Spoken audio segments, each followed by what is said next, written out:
કેશોદ શહેરમાં સરેઆમ ચૂંટણી આચારસંહિતાનો ભંગ થતો હોય તેવા દ્રશ્યો।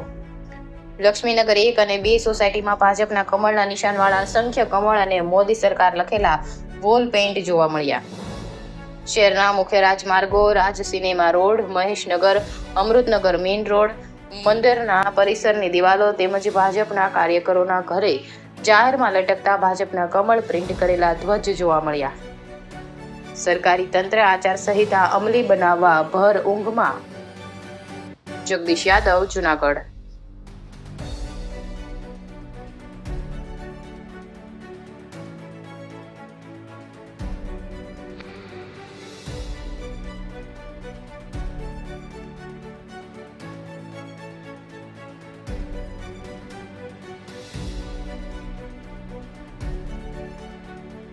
હું જૂનાગઢ જિલ્લા કોંગ્રેસ સેવાદળ પ્રમુખ ભરતભાઈ લાડાણી।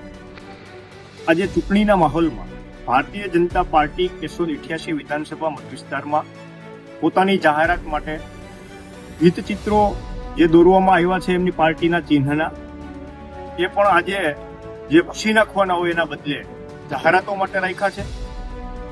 ચૂંટણી પંચ ચુસ્ત અમલવારી કરાવવાને બદલે એક તરફી ભારતીય જનતા પાર્ટીને પોતાની જાહેરાતનો મોકો આપતી હોય એમ કેશોદમાં ઘણી બધી દિવાલો પર તેમની પાર્ટીનું નિશાન કમળનું ચિહ્ન છાપેલું છે।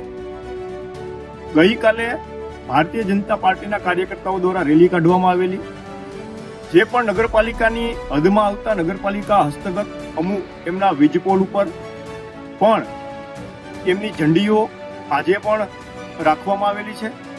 ખરેખર નિયમ એવો છે કે જે કાર્યક્રમ પૂર્ણ થાય પછી એમને બધું જ સંકેલી લેવાનું હોય।